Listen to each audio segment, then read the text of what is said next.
welcome everyone to the Sprocketpod. Today is a really exciting day. It's a really special episode. For those of you who don't know who we are, my name is Cameron Collins. I am a revenue operations strategist with RevPartners, an elite solutions partner in the HubSpot ecosystem. Got my co-host Mark here. Mark, go ahead and introduce yourself to everyone.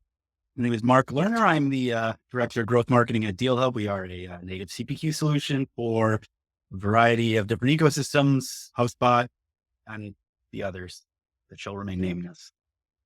And we have our guest today, Ro. Ro, go ahead and give yourself an introduction. Thank you, Cameron and Mark. Excellent. Here I'm Reagan. I am a revenue operations strategist at RevPartners, and I have a background in sales and marketing. I stumbled into operations by default and have been here for over a decade. Whoa. Ro, thank you for being on with a special episode today. We're going to be covering a topic that I know you know very well because you and I work with this very often, but it's actually something that we've discussed a fair bit about here on the show, which is revenue mapping or mapping your business in some way that allows you to detail the process. So we're not just going to be talking about it. I'm actually going to be showing a real and live example of the process that we use here at Rev Partners to really break down any business. This is really important because when it comes to working with any company as an admin, you really need to have a way to drive value fast and learn as much about a company as you can as fast as possible. So just to set the stage, we're going to be doing some live role play. Ro and Mark are going to be executives for a business. I'm going to be the revenue operations strategist or HubSpot admin. And we're going to be breaking down the business in real time with a live revenue mapping session. I'm going to ask a whole bunch of questions and we're going to be detailing it with a live bureau feed. So without further ado, let's go ahead and dive in. Now, before we jump into character, I want to set the stage for the two of you here today. This is all about me learning as much as I can about the current state of your business. It is not about what we want to do. It is not about the projects or product updates we want to make in the future. It's not about our goals in HubSpot. Purpose today at the very beginning of our engagement is for me to learn as much as I possibly can so I can put together a product roadmap, i.e. how I'm going to be able to impact your business. The actual model that we're going to be using today is what's called the bow tie model. It was actually created by Winning by Design, so it's not something that I credit for actually developing this as a whole. But I'm going to ask you a whole bunch of questions about your business, starting with how you acquire customers and contacts, and then we're going to dive into your sales motions and service motions from there. Any questions about the goal of our meeting today from either of you? No, we have to give ourselves names. You can be yourself. You can be Mark the Shark if you like. Yeah. Mark the Shark. That sounds good. Let's kick it off. So before we get into mapping out your actual processes and motions, I'm really keen to learn a little bit more about how you actually go about generating contacts, customers. Now I have some examples here. You can see I've already put down that I noticed you're on LinkedIn, Twitter, Instagram for social channels, but tell me a little bit about any paid advertising that you may be doing, if any. I think for us, our kind of main strategy for demand gen and everything is based on content, building content with blog posting and case studies and partnerships with influencers and thought leaders. All right. Love that. So y'all are creating pages for blog posts. You're working with influencers. Are you doing anything else as far as paid advertising or working with any other paid sources for generating incoming contacts? Yeah, I think we're doing a little bit of PPC. All right. And tell me about what channels you're doing for PPC. We do some sponsored posts on LinkedIn search engine, pay-per-click. All right. Ro, anything we might be missing there? No, Mark the Shark has covered as far as the marketing aspects go. All right. And we'll add Google PPC as well. Worth noting just really quickly, as far as how we get contacts, every once in a while, we'll have an in-person event, and we'll get a list of attendees and we'll upload them. And you said those are manual imports? Yes, we're manually importing. We'll get a CSV file of some sort or other from the event, and we get to upload. All right. And who's responsible for adding influencers into HubSpot? Whenever you're working with an influencer, who logs those details, or how does that influencer get their info tracked into HubSpot, if it is? To my knowledge, we're not that in, Brett. Yeah. So that's something that we can definitely have a focus on. Before we dig into, again, motions, I want to learn a little bit more about your sales, incoming contacts and prospects. Talk me through any type of CRM prospecting, social prospecting. How do your sales reps generate contacts or lists?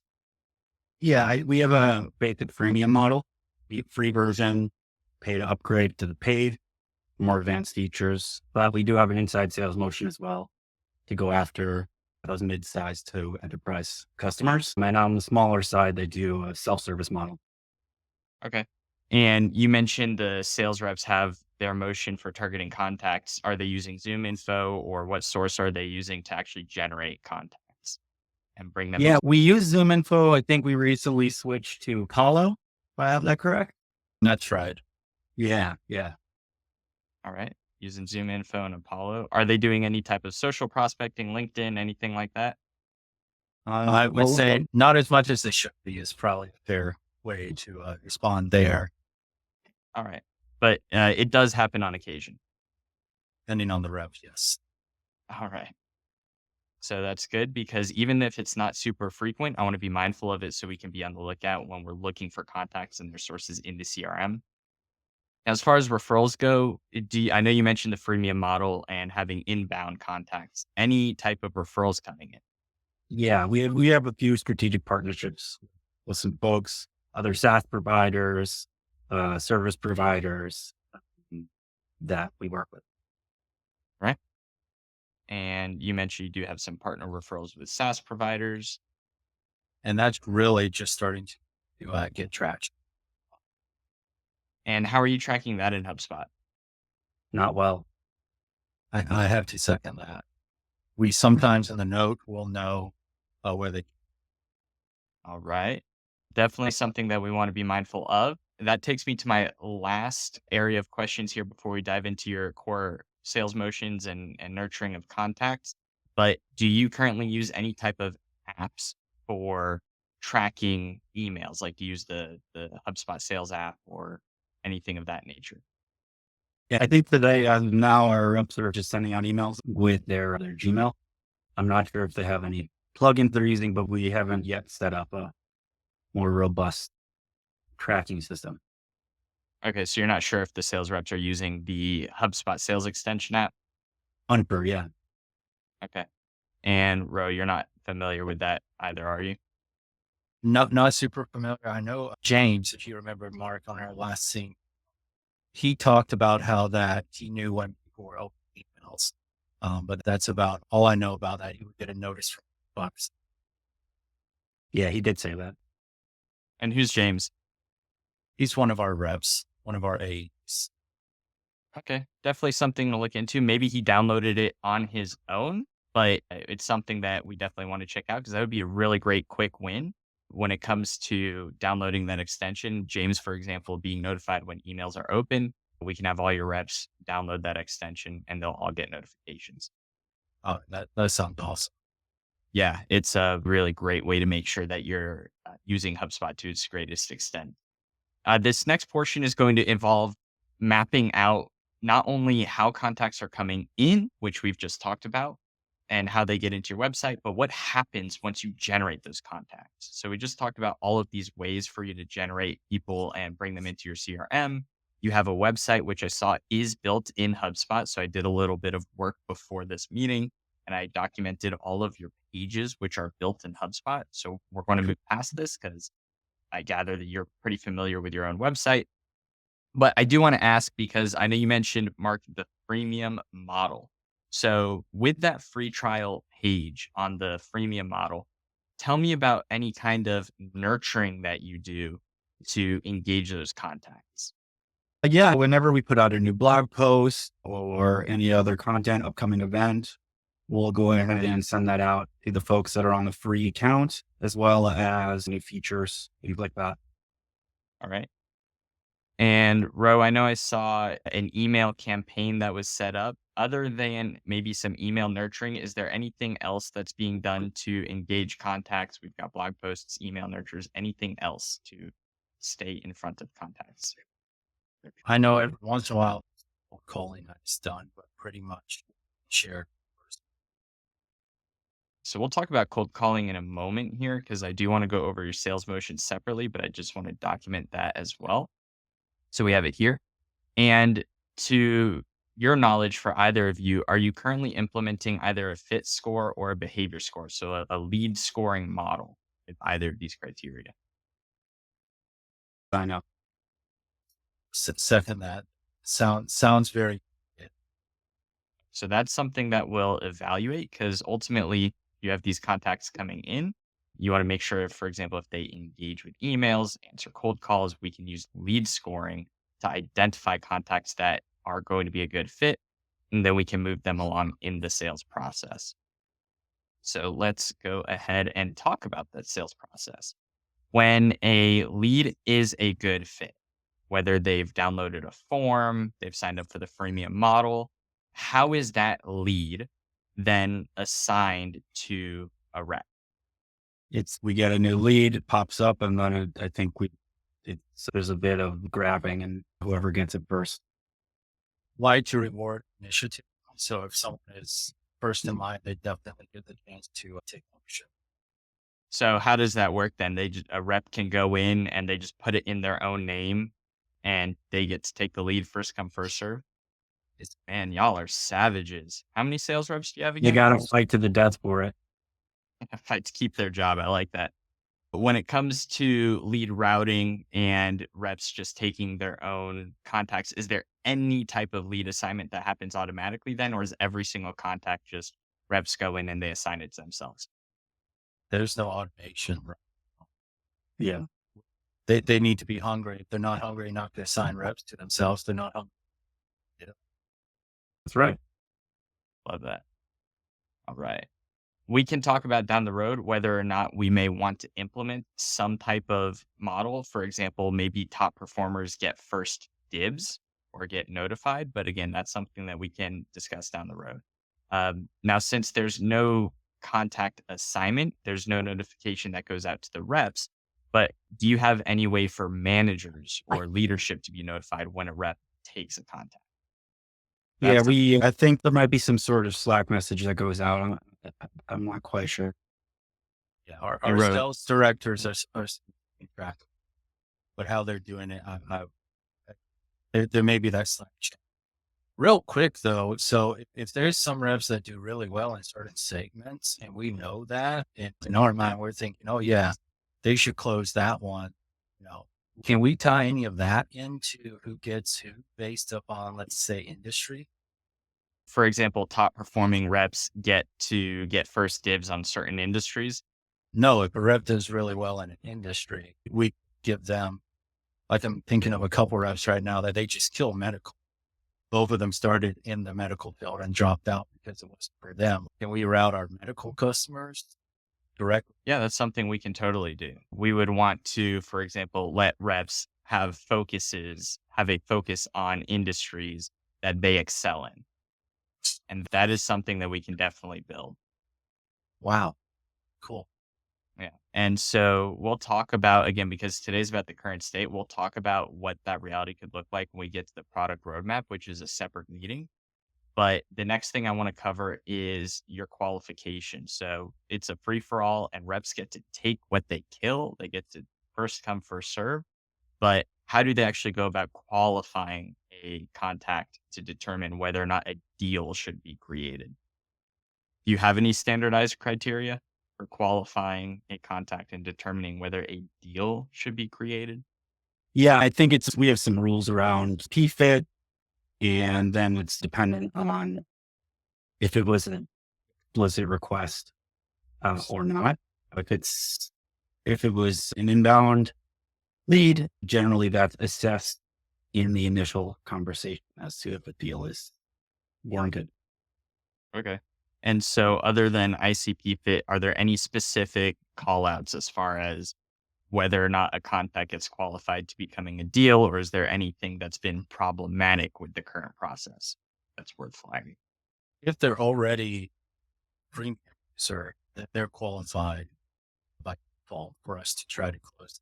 They, Okay. And I noticed that there were a lot of freemium contacts who do not have deals associated to them, which means there's no revenue opportunity automatically associated. Is that something that you would want then? Is you would want a revenue opportunity or a deal associated to those contacts? I think that makes sense. You're saying there's a lot of subscribers for our freemium model right now that no one's trying to upgrade. Correct. So you have a lot of contacts that I saw had downloaded the freemium form and had become freemium subscribers, but had not had a deal connected to them when I was looking at HubSpot. And it sounds to me like that's something that should be taking place, or a rep should be converting those into a deal, and it's not happening. Yeah, we need to chase that. We need to figure out who's working what and get that because that's our easiest sell. They already. I suppose if they were doing everything perfectly, we wouldn't be here today having this conversation. So that's something that, yeah, that's something that we can certainly come back and evaluate. But that takes us to the last step before we get to deal creation. Are there any other call outs in the process that should be noted? So, in other words, a rep qualifies a deal. Are there any key properties? You mentioned ICP fit, for example. Are there any key properties that you can think of that need to be filled out, or is there anything that's a key step in the process? Yeah, there's a qualification call in which there's questions asked, there's need, that kind of thing. And that's where those ICP questions get firm. Anything else, Ro, before we move on? No, that covers. So we are moving along into the next step of the process here. I want to cover the sales process. And this is going to be your actual sales motions. Now, again, I had done research beforehand and I had already identified your various sales stages. However, it's worth noting that you only had criteria in the first stage, required criteria in the first stage. So we're going to move stage by stage, but a question for you both just in general. Are you supposed to have properties that are filled out and required at each stage rather than just the first one? Yeah, for sure. Yeah, Yeah, there's different things to know. I guess I'm thinking of like when we have a presentation schedule, we know that date. And so that's supposed to be automated. The rep's supposed to fill that out as soon as they get that schedule. And we don't have to go through every single property that's missing. Again, we'll cover that in a future epic. So we'll have an entire conversation around what's missing and what we want. But it sounds like there's definitely gaps with fields that should be included at every stage and are simply not there. So we'll identify that in a subsequent conversation and fix it. A question that I have for you is that when it goes to moving a contact from stage to stage, what are the key points that moves from one from discovery schedule to qualified to buy? What is the key action that has to happen? Okay. So you qualified to buy, one to make sure we're talking to someone who's authorized to make that decision. Otherwise, we talk to someone else. But then we also need to make sure that they have budget. So we talk about money. So you're making sure that they have the authority, you're making sure they have the budget. Do you specifically use the BANT framework, budget, authority, need, timing? I think by default, we're doing that, but band, I like that. Yeah. You pick that up? Yeah, no, it's a pretty well-known framework, BANT, budget, authority, need, and timing. Sounds if they're supposed to be asking for all of those, but we don't have a process for documenting them, then that's definitely something that we can work on. So they should be confirming, though, each of those steps to go from the initial meeting being discovered or being scheduled into that qualified step. So we want to make sure that we get all those properties. Once they are qualified, what are the steps to get them from qualified to buy into presentation schedule? Now we have somebody that's qualified. We want to schedule a presentation with them. What are the key actions that have to happen? They have to accept the presentation time and they have to sign So they have to accept a non-disclosure agreement. Tell me about that. How is it sent out? How do you confirm they've accepted it? it's confirming the time and they just, okay, that they understand some things that talk to their cloud hosting services about them. Okay. And so how is that done? Just through a checkbox that they Yeah. just check, I accept that I won't share these details. Yeah. Essentially checking, I forget how the lawyer word. They may sound all nice. Essentially by acknowledging and having this, I'm going to disclose our processes are to anyone else that would. All right. So they've got to accept the presentation invite. Makes sense. They accept the NDA. And those are the two key actions to move them from qualified to buy into presentation scheduled. The next stage that I saw in your HubSpot account was quoting or contract. So let's talk about that. How does someone get moved into the quoting contract state? In other Yeah. words, how are you sending your contracts out? Now, I think we use terrible Google pricing, often lots of errors. We're seeing approval done in email through Slack, but there's really no delineated approval process. Our pricing changes all the time, and making sure that our reps are using the most recent and up-to-date pricing has been quite a challenge. And you mentioned Google Sheets. So is there any part of this quoting contracting that's currently done in HubSpot or communicates with HubSpot? As far as I know, no. That's They're something. supposed to attach it to the deal, but aside from that, Gotcha. they're So supposed they to. take the Gotcha. So they're supposed to upload it to the deal, and they may or may not, but there isn't a way to confirm whether or not it's happening consistently. But that Like we need a native CPQ solution. Work the shark money companies. I do. I heard about one called Deal Hub that's quite good, especially in the HubSpot, integrating with HubSpot. Something we'll have to look into. Yeah, that's something that we definitely want to bookmark. So we do have the potential for integrating with Deal Hub, but in the meantime, again, focusing on the current process. I know you mentioned that you use the Google Sheets calculator. When it comes to actually configuring the price, are there any other tools or resources, or is it just that Excel sheet? Okay. And for actually drafting up the contract and sending out the quote, is that just done with a sheet or Google Doc, or do you have any other steps involved for You creating? know, that we send it to email. so And tired of seeing red cells not switch to black after.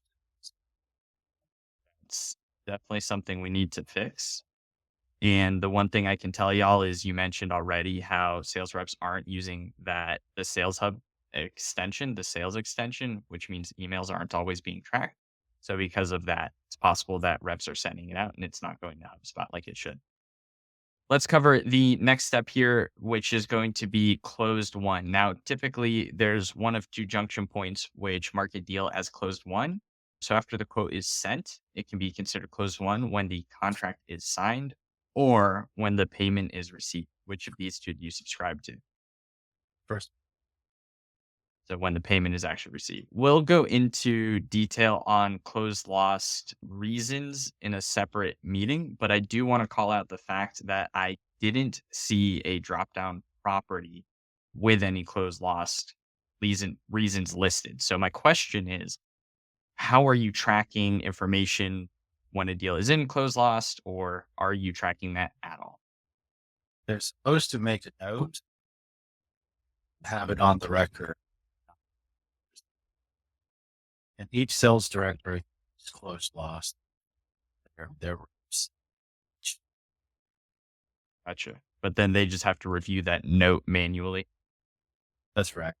And the rep is actually supposed to be sharing, talk about, I lost this one. 6. Gotcha. That sounds like a really big opportunity for a quick win.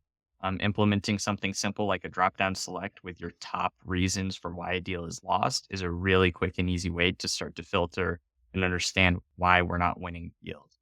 Having a drop down property is something that I'm going to suggest we do as a quick win from the jump. But again, we can evaluate what properties or what reasons we want listed. We can evaluate that in a follow up conversation. Going back to the primary flow here. So now we're going to move from sales motions into service. And the first step in service is going to be onboarding. talk to me about your onboarding process, starting with how your CS team and your customer success team get assigned the person whom they're going to be onboarding.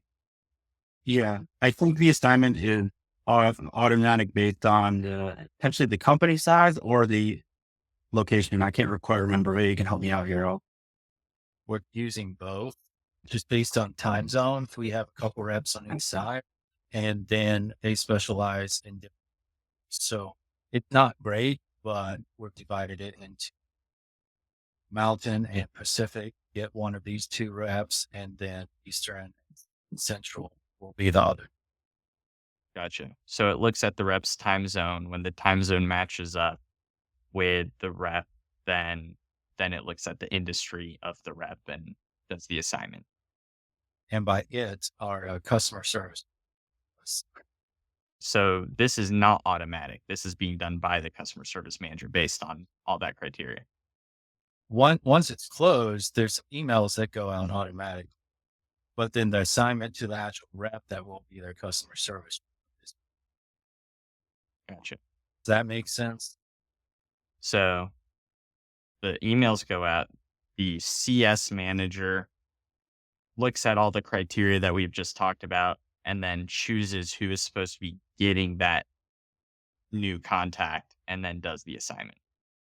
We definitely want to notate that's manual because that would be a really great win to make that automatic. How much time do you reckon that might save your CS manager if they didn't have to do all that manually? Several hours a week. Sure, they'd appreciate that. And you mentioned road notification emails go out. Who gets those notification emails when a deal is moved to close one? Everyone in management.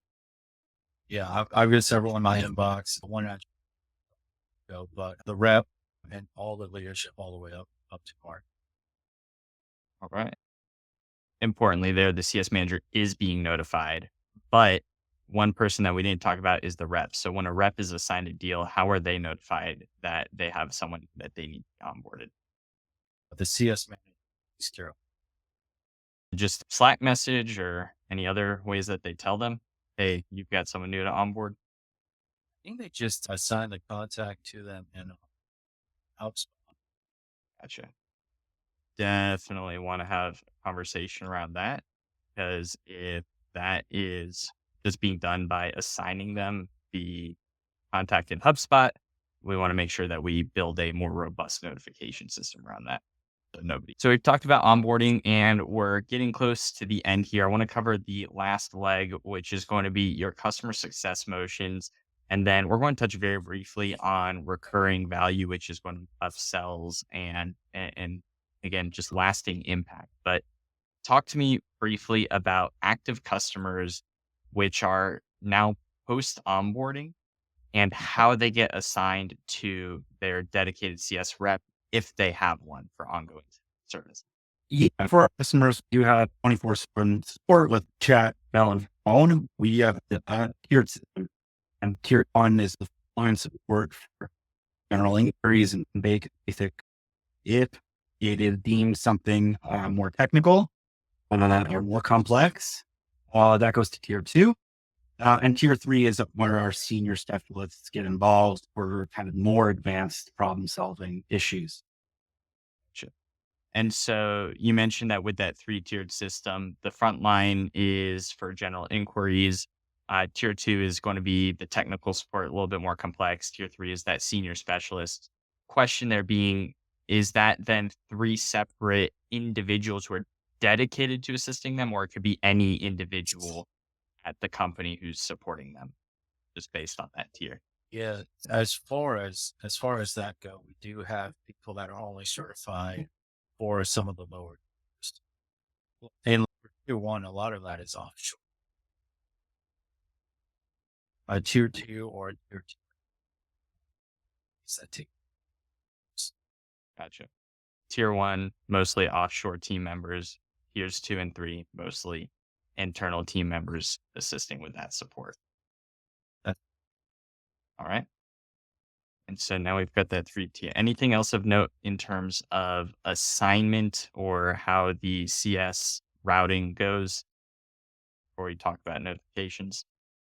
Yeah, this may be a bit in left field, but we're working on wanting to actually establish an offshore shore center actually in the Philippines, do more advanced support and have that will handle that. I don't know if that needs noted right here or not. It's always a good idea to make a note, so I'm gonna go ahead and add that, and then we can discuss in the future how that plays into the routing and how we integrate that with the existing team members who get assigned, because we wanna make sure that when this comes to fruition, they are able to be integrated into the process. And I know that from a cost saving perspective, we are definitely interested in seeing how we could potentially leverage something like AI as that tier one kind of initial front line to be able to delegate if it needs to be sent up to a human or not. But we're a bit hesitant about making that live, but I know it's something that's being discussed and wants to be considered. Guys, just give me one moment. I got to refill my coffee. Yeah, and we need to have an internal mark about it. But I think the contract for some of our support, I think Mhm. they use AI chat where they ask first. I think they're already doing what we want. Gotcha. So sounds like we definitely want to look into adding a chatbot to the website for fielding those initial inquiries. How about, do y'all have an FAQ page? I didn't see one on your website anywhere, but is there anywhere that customers can go for FAQ assistance? Well, that's been assigned to 3 different people, and none of them ever stayed around long enough to actually get it done. So I don't know where we are on getting that content, but we need that. Gotcha. Super important. And good news is I can do in 30 days what those three people couldn't do as long as they were around. Guaranteed. That's a big guarantee, but if you get that done, we'll consider it a win. I like the sound of that. Let's talk about more wins, which is notifying your team internally when and somebody is assigned to them. So when you have those especially internal, but when you have those contacts that are assigned to somebody for assistance, how is that person notified that they now have somebody they need support? Oh, what a man. So are you talking about with HubSpot or what are you? Correct. So if I'm given somebody that I need to provide support to, am I just getting a Slack notification that says, "Hey, John Smith sent an email with an inquiry," or do I get a notification through email or HubSpot? How am I notified as a support rep that I have somebody I need to give support to? So for right now, that's all just done through whatever chat tool. And I can't tell you the name to say It might be intercom, maybe. that sounds Okay. right. I know we switched it up too long ago. Gotcha. So the reps are just waiting for the chat to kick in, and whenever it pops up, it auto assigns whomever is next available for assisting through the chat system. How about email support? Do you just use a round robin system, or is there any beyond the three-tiered system, any additional criteria that are just up? Right now it's round robin, but sometimes you'll have a rep having to forward it to someone else who can resolve it. It's actually like a tier 3 issue. And for the tier three issues, is it based on anything other than if a specific rep is best fit for assisting immediately? Sometimes they'll shuffle them around just because of experience, but generally it's tier 3. Gotcha. Okay. A good call out. Anything else to note before we move into ongoing support and recurring cadence? No, Right. All right. So let's talk quickly about issue resolution. When issues arise, how do you know if they've been solved? We ticketing system, I think, for sure. We have an automated ticketing system that we do with tracking prior to issue. and one of the things we have built in with having some contract support, they can escalate it at any time. Customer can pretty much just indicate this isn't being worked on in a satisfactory way. I want to speak to some, oh, I want to speak to a manager, and then that flags it for our in-house team. Gotcha. And when that ticket is resolved, I saw that you had a category for completed, like satisfactory completed or unsatisfactory completed. Is there anything other than those two buckets of resolving categories that are of note before we move on? No, unless every once in a while it gets escalated to what we call an executive, and Mark or I have to deal with it. But otherwise, And how do you document executive complaints? generate an email, and then I'll make a phone call, and then I'll put a note in the HubSpot record when, or in the ticket system. Gotcha. So it sounds like there's an opportunity to add like a tagging system for executive complaints so we know and can report on how many they are and which tickets are specifically executive complaints. That visibility. Nice. How about success measurement? I saw that there were CSAT and NPS surveys in HubSpot. Any additional notes on success measurement that I should be making a note of? We do enough procurement in general. Okay. I want it easier for customers to leave us. We have a high churn rate than we like, and have yet to figure out what that is. Gotcha. I'm going to document all of that as one note, but that's a lot of really good items that we can come back and discover and do discovery on to start to get answers for these questions. So that would be a really good item to add to the roadmap. The last question for y'all related to success is going to be around customer engagement. If you're doing any customer engagement, tell me what that looks like. I think that's what that means. But what do you mean by customer? Because we're available when they want us.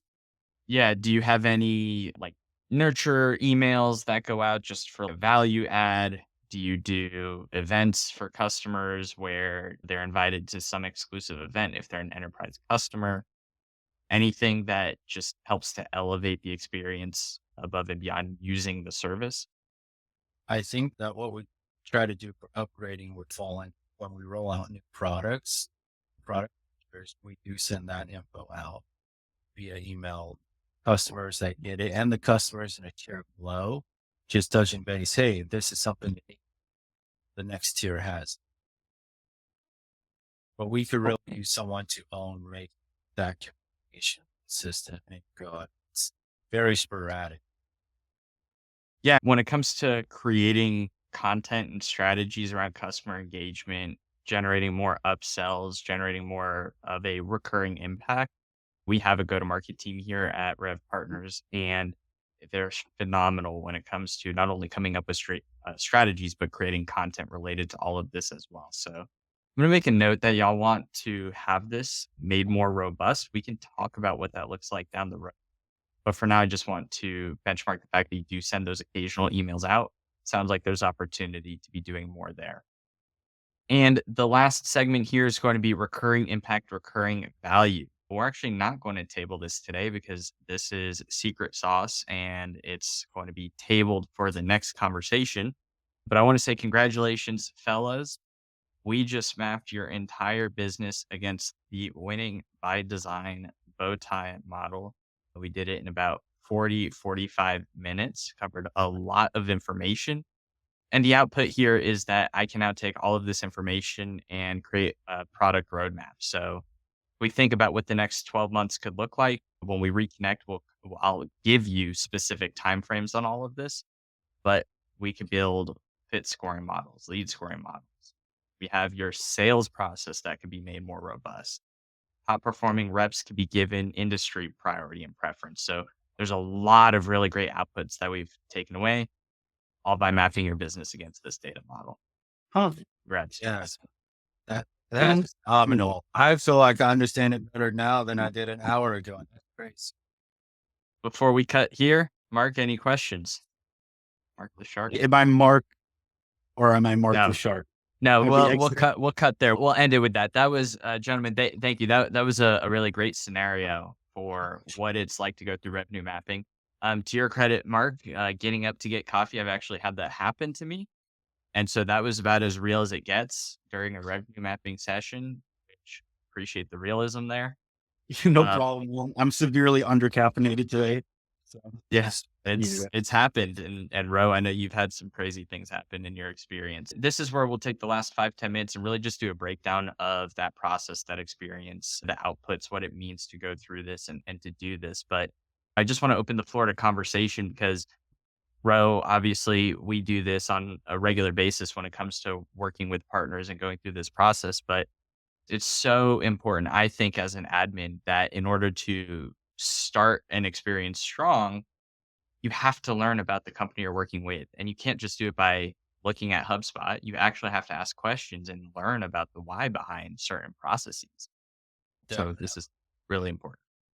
And one of the greatest things that happens on calls like this when you do them, especially if you have 3 or 4 different executives working together, leaders been working together, they start learning about the other aspects of the company and how they can better work together in ways that they never would have thought of when everything gets laid out and they listen to peers answer questions that Rev Partner asks during the Yeah, it's always fun when you have executives on and you have different team leaders in different departments, right? So maybe VP of sales, VP of marketing. And it's always interesting to see who knows what about everyone else's roles. I think, especially as maybe earlier operations professionals might think, sometimes we think that executives know a lot about what's happening across everyone else's domain, but a lot of times they're very focused on their area. That's not a bad thing, but in revenue operations, if you only come in with whomever your main stakeholder is, they probably don't have domain across all of these different segments. So it really is so important to start that engagement talking to everyone across the entirety of the business.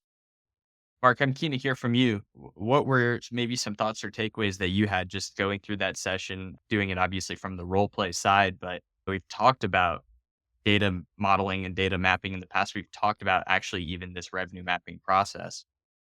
Yeah, I'm fascinated to know how often you find when having this conversation that however many stakeholders are on the call will have a completely different conception of the answers, meaning that each of them thought it was something else.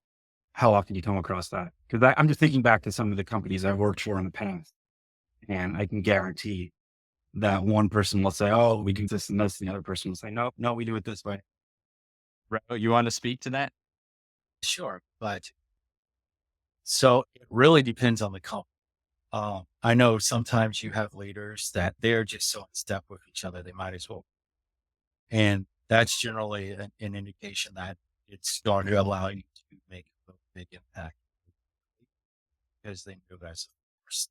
But there are times whenever leaders who, fortunately, you and I didn't end up squaring back and forth with each other over things, but there's times where friction points obviously come out and really does reveal a lot about the culture, not being negative about it, company, but are they working together? Are they eager to learn or are they trying to fight advantaged while others get disadvantaged? And I think it's also an interesting call out where just when it comes to not even executives, but you look at any one of these individual things. And again, the output of this revenue mapping session and mapping your data model is that it gives you an action plan for the next 3, 6, 9, 12 months. And so every one of those little blue boxes that I notated, that was an individual item that I could go back and I know I could probably do 2, 3, 4 months worth of work just on each of those individual things. And with that comes discovery and stakeholders for each of those boxes. And in turn, you end up having, for example, sales managers, sales leaders, and sales reps that all have different understandings of how just their sales motion works. So, as much as it helps us to learn about the business, it also tells us how much misalignment there is internally within a business as well. Ro, obviously, you do this as a strategist. You run these revenue mapping sessions working with companies, and I'm keen to hear your thoughts. What are some of the things that, for anyone who's listening, you think would help them to run an effective revenue mapping session themselves? Definitely. One of the biggest things is making sure everyone is together that will know the answers to part. business. Um, Occasionally you'll have it where people are guessing what the leader of that department will say. And then that, of course, undermines the whole process because if marketing and sales are present, but CS isn't, and marketing and sales are guesses, having incomplete data. Another big thing is approaching mindset of constant and never ending. You want to find the low hanging wins to conquer right away, but then you do also want a longer road. Very much echoing the 12-month statement. Made. You should have a year's worth about one. And something that I think we all will know, having everyone here worked with executives and probably all of our listeners either being executives or working with executives. Executives are busy. Like their time is valuable. They value it highly. And as revenue operations professionals, as HubSpot admin, we need to value it accordingly. And so we covered in this mock session a lot of information very quickly. And it's worth noting that this was, again, a mock session. We made up the company and the answers, and a lot of it was on the fly. But in actuality and in practice, ROAS, this is the pace that we move because the goal really is to get all of that information and cover that entire bow tie within a 1 hour session. We had a little bit of time at the beginning where we set the foundation, and we had a little bit of time at the end where we actually didn't cover the recurring impact. But that is the clip that we moved because it's important to remember that this is about the current state. And you guys had done it. I don't know if it was intentional or unintentional, but you've done it a few times where you're asking about during the session, can we do this? Or what if we try to do this? And it's important to acknowledge that as the person running the meeting, but also not to get sidetracked by it. Because otherwise we'll be here for 3, 4 hours. I've seen those sessions. Those are Definitely. And it is awesome because you solve can at the 30,000. And as you hone in, fix the problems you identify in the 55 minutes of sprinting at 30,000 feet.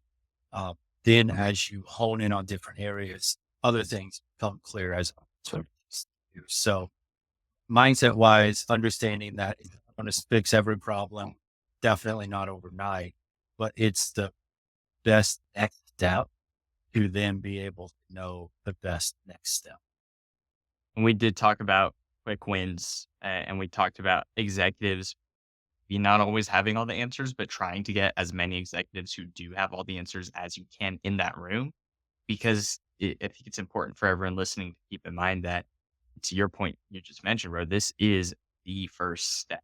And so you can always go back 3 months, 6 months, 12 months later, do another revenue mapping session, which I actually advise as the business changes and evolves. And as you, as the architect of the CRM, are in there making those changes and evolving things, it's always interesting. You do this 12 months later, and what does the new mapping look like?